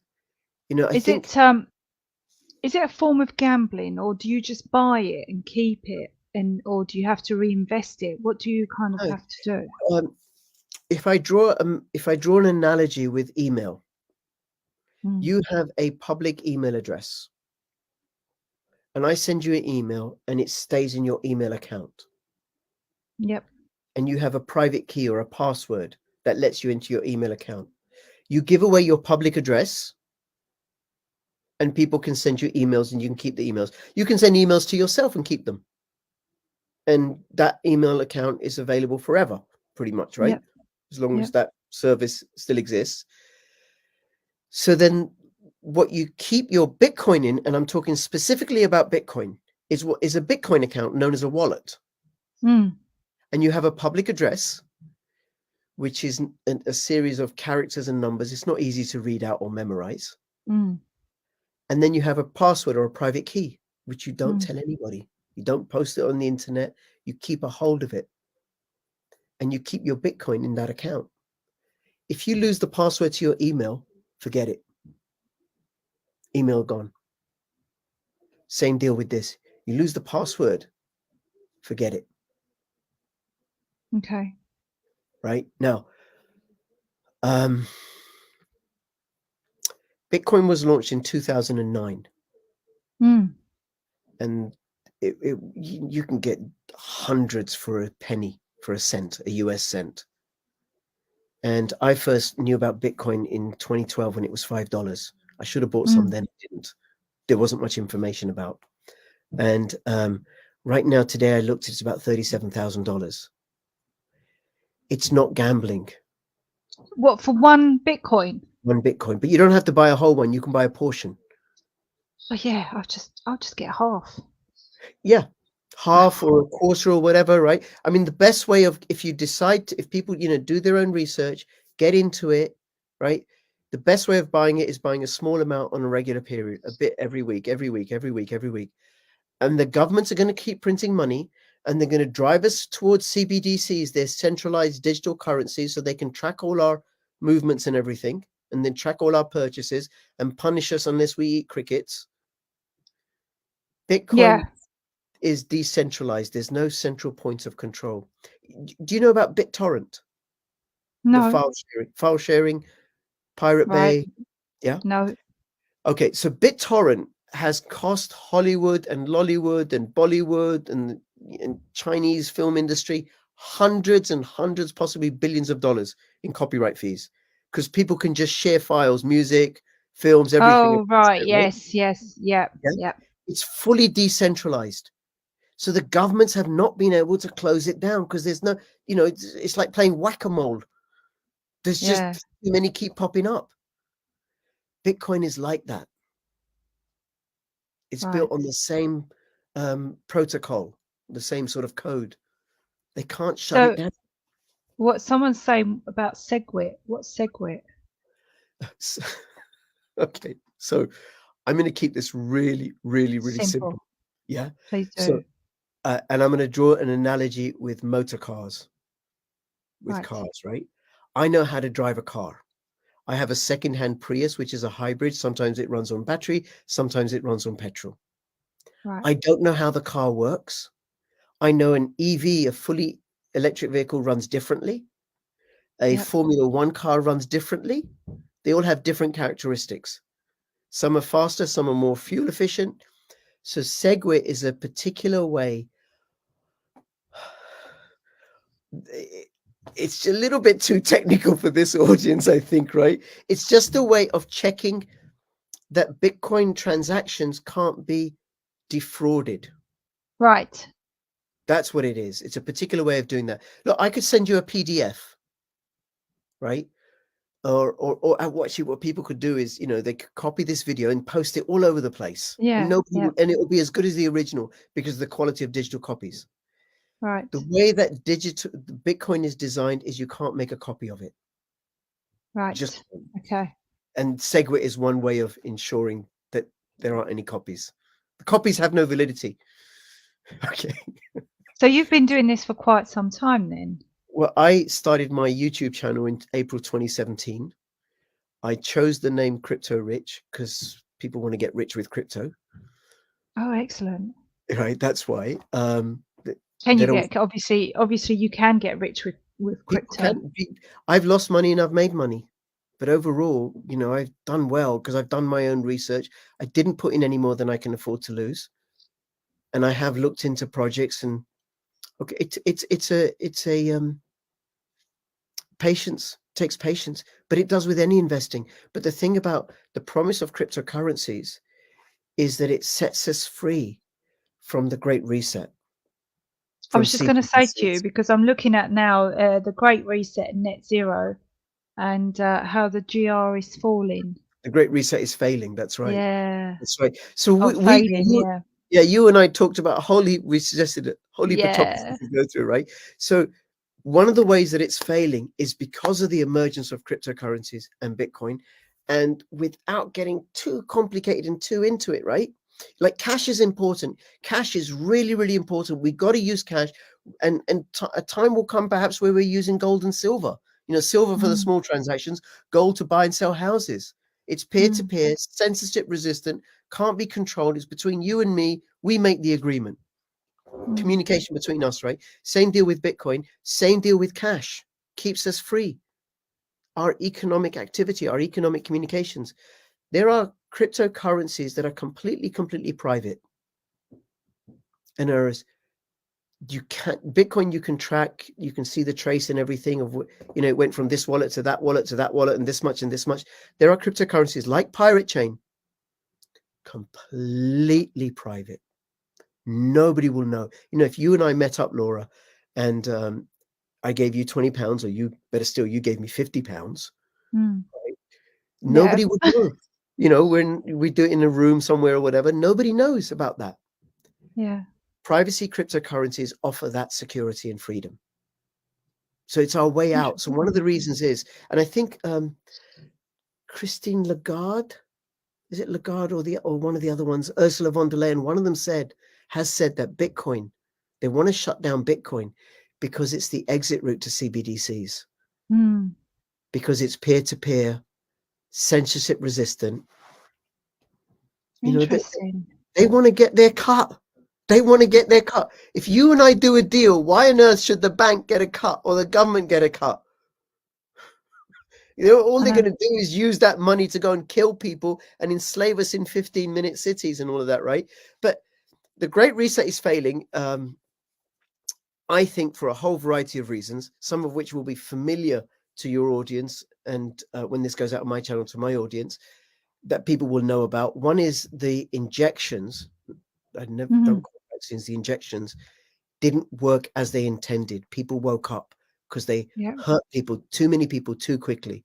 So, you know, there were people like myself who didn't have the injections, Yep. spoke up about it, and then, you know, a cousin of mine had an injection, got hurt. Okay, not having a second one. Mm. Mm. Right? A friend had the second one, got hurt, not having that. And then the friend's partners for the friend's family saw what happened to the friend or to the cousin or whatever. So Mm. they all became anti-vaxxers, Mm. tinfoil hat wearer, white supremacists like me. Yeah. Right? We're all white supremacists now, right? I just Well, happen I've got quite a few. I've got a list to take. I'll tell you what, if this last 3 years was me taking a college or a university degree, I'll tell you, I've ended up with a whole arm of names that I can add before my name. You know, yep. So anti-Semitic and homophobic, and I mean the list goes on. transphobic, everything. That's right. Transphobic, yeah, everything. I am critical of BLM and their notion, Oh their racist yes, notion that white people are racist just because they're white. yeah, No, no, no, it's not no, true. no, no, because that's the same as saying, oh, this person's got this skin color, therefore they're like this. No, Yeah, that's not what yeah, Martin Luther King stood for, right? yeah. No, Nonsense, it's nonsense, nonsense. it's true. You didn't tell me my wife is racist because she's white? No. Yeah. My brother is a Muslim scholar, uh, and he's actually married to a Jewish woman. You can tell me she's Jewish because she's white? No. What am I I anti? love the I love the mix in your family. I think it's amazing. Well, we're all human beings. We're all human I beings. love that. That's amazing. So you're you're a Muslim, you married a Scottish Christian, and your brother's also a Muslim, and he married a Jew. Yeah, and I go How to good is Quaker. that? I go to Quaker meetings where I sit in Wow, silence and listen to the spirit. Anyway, because I'm up for a brilliant. world where human beings honor human beings. I have that in my family. I want that for everybody, where we honor each other and we find our own paths, and where we Yeah. honor each other on those paths. But anyway, so more and more people are waking up, and then I Mm. think people are becoming less and less trusting of the media. There's more and Mhm. more of their lies being exposed, like the Russiagate lie. The European Union is in really, really bad shape. I am Mm. so proud that in 2016 I voted Brexit because, of course, I'm this xenophobic white supremacist, right? Yeah. Right-wing Farage loving white. I actually voted Brexit out of listening to George Galloway and Tony Benn, right? And that Wow. it was a left-wing position to oppose the Yeah. European Union, right? But the European Union is failing. Yeah. Germany's deindustrializing. They can't manufacture like they used to because they don't have access to cheap Russian energy anymore. So how they're going to compete? And Germany is the main powerhouse. It's the main source of income for all of the European Union. And then recently there was a decision this week gone by a German court that said that the money that had been German euros that had been earmarked for COVID could not be used to promote the climate agenda. Yeah. So that's good. So that's failing there. Mm. And France is in such a mess. France is in such a mess. So there are 33 countries that don't have their own currency, 33 third world nations. 19, I mean, there's more, right? But I'm talking about the ones to do with Europe. 19 of them are in Europe, the Eurozone, and 14 of them are in Africa, former French colonies that don't have their own currency. They use the colonial franc. And France Mm. has used the colonial franc to impoverish these nations. In particular, it's been in the news recently, is Niger. So France Mm. was buying uranium from Niger for about $2 a kilo. And then using that cheap uranium to manufacture energy, which they're selling to their domestic population at market rates, and then selling it at an even higher cost to Netherlands and Britain and Germany and other countries, and raking in lots of money. So Yep. Niger had a coup, and they said, no cheap uranium for you. You want uranium from us? Well, the market price is $160 per kilo. Get this, they're getting it for under $2 a kilo. And the market rate is $160 a kilo. And the Niger government, you want our uranium? $200 a kilo. Wow. So France is losing that Mm. revenue income, and other former French colonies are noticing. And they can't go to war with Niger because they've bled themselves dry in this tragic escapade, this tragedy with Ukraine. They don't have, it's just horrific what's happened in Ukraine. But the African nations are noticing, and they're saying, hey, listen, we're making nice with Russia and China. They're not exploiting us like you Europeans have done. Russia and Yep. China don't have the history, the legacy of imperial conquest that has shaped Europe, including Britain. Mm. So Europe is fading. The Federal Reserve, I think, and I follow a guy called Tom Luongo, Gold, Goats and Guns, tomluongo.me. I really recommend, great stuff. And also the Duran on Odyssey. Great channel, great analysis. The Federal Reserve is in a war with the WEF. And it's a war that's happening in the money markets. And it's not being reported about in the media, not represented. What the Federal Reserve is doing, Jay Powell, the head of the Federal Reserve, has said, we're not doing this climate change agenda. We're not going to do it. It's not my job. My job is to keep inflation low and to protect the dollar. Now, the Federal Reserve is not a national bank. It's a private bank. It's owned by Mm-hmm. Goldman Sachs and JP Morgan and a few others. And those banks are like, no CBDCs. You're cutting us out of our business. CBDCs will Interesting. destroy commercial banking. You think those gangsters are going to give up? The Goldman Sachs gangsters are going to give up to the WEF gangsters? No, no, no, no, no, no, no, no, no. This is our turf. You're not muscling in on our business model. So Jerome Powell has for a couple of years been slowly raising interest rates. Now, if anybody's watching and is still like pro-Remain and pro-EU, get this. The European Union has been so healthy financially, in such good shape, that from 2014 to 2022, they had zero interest rates or negative interest rates on their bonds. Negative interest rates make no sense. It's upside down money. Laura, I will lend you $1 billion. You only need to pay me back 990 million. Wow. Yeah. What? How does a bank function? How can you have a functioning banking system with that? And if you can't get the big figures right, anybody watching, I'll lend you £100 and you only need to pay me back 95. What? Yeah. I'll lend you 100 Bitcoin. You only pay me back 9. I'm kidding, by the way, right? But just how can a bank function that way? It destroys banking. It destroys the way that currency moves through the system. And that's because the EU is in such a terrible financial state. So now you've got high interest rates in the United States. You've got money, currency in the Europe, and you are a large fund, a large investor, a pension fund. You can get higher interest rates here than there. Where are you going to move your money to? Yeah, you'll move it where the higher interest rates. You're going to move it where the higher interest rates are. And what's going to happen to interest rates here? They're going to have to go up higher in order to fund, in order to compete, which then means that these mega billionaires, what they were doing was borrowing money at zero or negative interest rates. You know, you lend me £100,000, I only have to pay you back 950 or 900. Well, I don't care how I invest that £1,000. I don't have to produce a return. I can invest it in some climate change boondoggle that'll make no money, but will enslave the population. Yeah. That can't do that anymore. No country is bigger than the market. So money is draining out of the European Union into the United States. The euro will keep going down, keep going down, keep going down.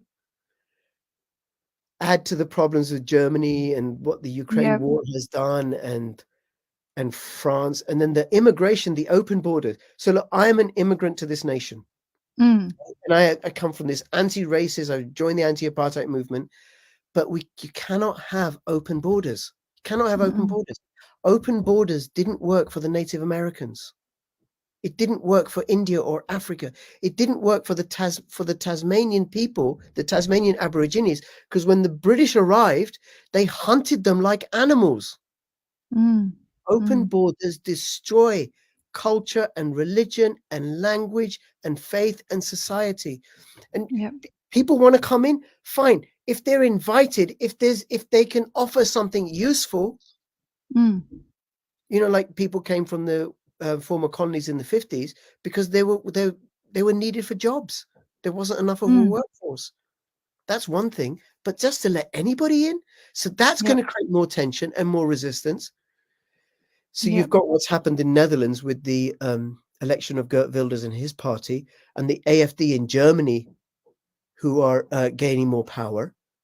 And then people are looking at the climate change agenda and like, this is hogwash. You're going to make me cold. You're going to blame me. And here's the thing about climate change. Isn't it funny how the continent that has no appreciable hydrocarbons is telling the rest of the world how to live and what's good for them? Europe's civilizing mission. I've heard that tune before, because they came to the rest of the world and said, listen, you are savages. We will tell you how to live your lives while we plunder your resources. Yep, absolutely. So Europe has no appreciable hydrocarbons, is saying to Burundi and Tanzania and Bangladesh, no development for you because we can't compete. And they'll be like, sod you, we're hanging out with the Russians and the Chinese. Yeah. Oh, Well, this is the greatest. they're building they've got bricks, haven't they? That's what they're.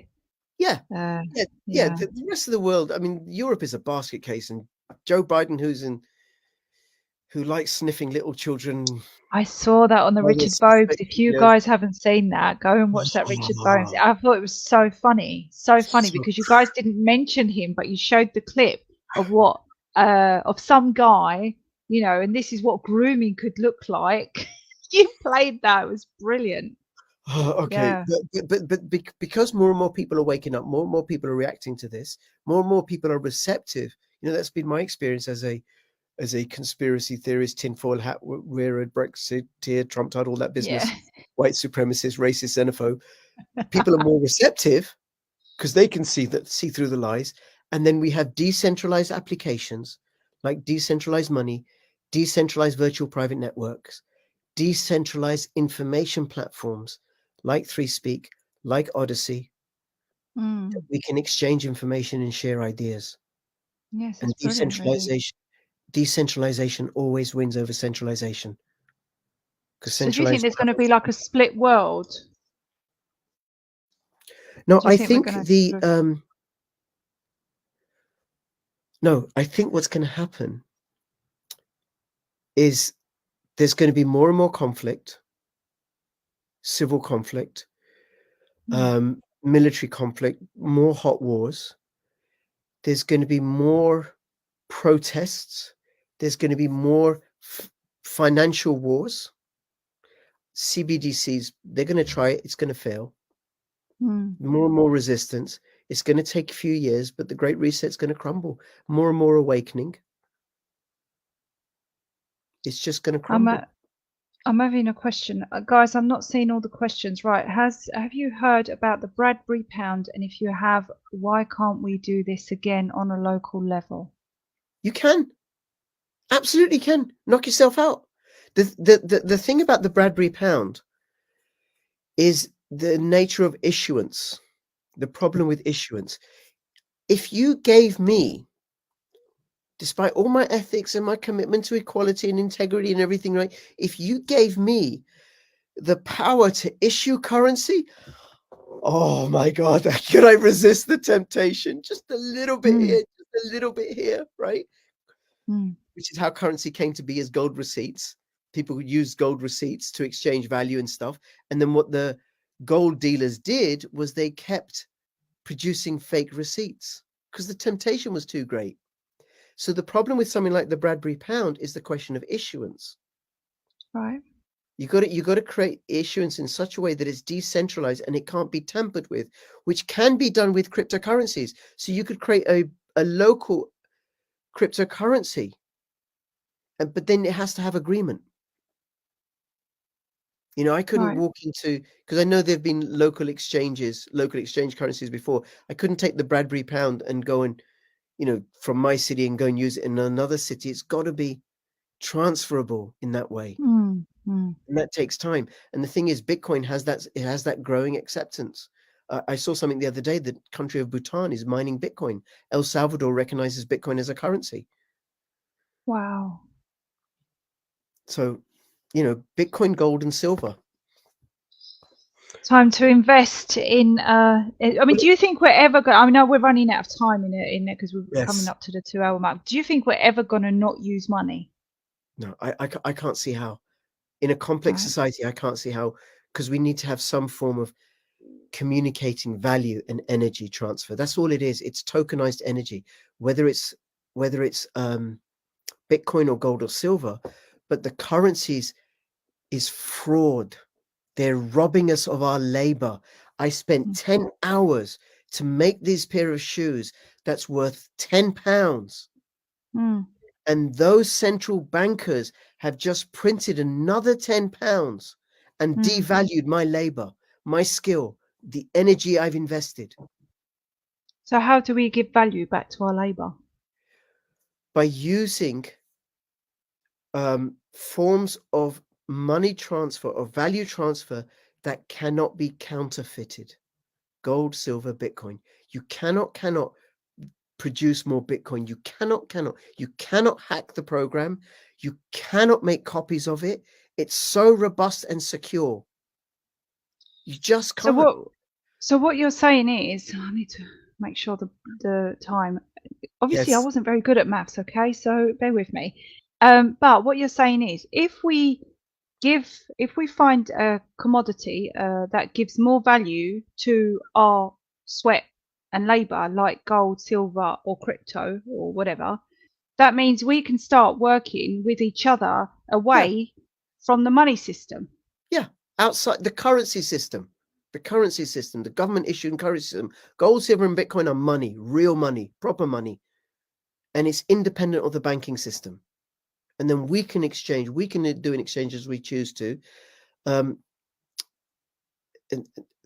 there was something else you said earlier. I thought I should respond to that, but I've forgotten. Oh, this is it. Bitcoin isn't gaining value. Gold isn't gaining value, and silver isn't gaining value. I mean, gold and silver, they manipulate it on the markets anyway, which is a whole other conversation. But Bitcoin isn't gaining value. It's not. One Bitcoin is one Bitcoin. 1 ounce of gold is 1 ounce of gold. But it takes more pounds, more dollars to buy the same Bitcoin, because that's losing value. They keep printing it. Okay. They're Right. increasing the supply. So Bitcoin is a way of preserving wealth. Gold is a way of preserving wealth. Silver is a way of preserving wealth, apart from the manipulation that they do with gold and silver, which is a whole other conversation, like I said, right? So you buy, and we haven't even gone into the cycle, the Bitcoin halving. I did a video about that on my channel a few weeks ago, and people can go and check that out, right? Okay. bit.ly/CryptoRichOdyssey. You buy, let's say you buy £100 worth of Bitcoin now, and you come back to me, you hold on to it. Chances are, no guarantees in life, in 4 years, 8 years, how much is that little bit of Bitcoin? How much is it going to be worth in pound value if they keep printing the pounds away? Yeah, it's going to go up. It's going to go up. The first transaction Bitcoin, somebody bought 2 pizzas for 10,000 Bitcoin. Wow. That's how much. That's how much they've inflated the money supply. That's just crazy. It's completely crazy. Right. Well, I'm gonna nearly 2 hours. It's been amazing. I didn't think it would take this long. No, I mean we could carry on, but we can't. And but I've really enjoyed talking to you. It's always nice to meet new people and talk about different things. And it's very interesting, listening about the crypto and the money and all that. All of it's been really interesting. Yes. I would invite people to look into it and don't believe the lies that the mainstream media, the bankster-sponsored mainstream media, tell you, that it's a Ponzi scheme, that it's going to destroy the planet, that it's all by scammers and all of that, right? No, go check it out for yourself. They lied to you about the injections. They're lying to you about climate change. They're lying to you about CBDCs. They're lying to you about net zero. They lied to you about Ukraine. They lied to you about what's going on in Israel, Gaza. They're lying to you about all sorts of things. And you think they're going to tell you the truth about Bitcoin? No. Absolutely not. Absolutely not. Rich, guys, I hope you've enjoyed our chat. I know I have, and this time has gone by really quick. I'm going to put your links, like I said, at the top of this live discussion at the end. So I'll get the links. So if you want to follow and go and have a look at Rich's channel, you can. And yeah, give him a follow, and it's been brilliant. Maybe we can come back again and really enjoyed talk it. about bear with me, don't disappear. Much love to everyone, and see you next week. I think I'm having a few days off. All right, speak to you soon, guys. Bye-bye. Bye.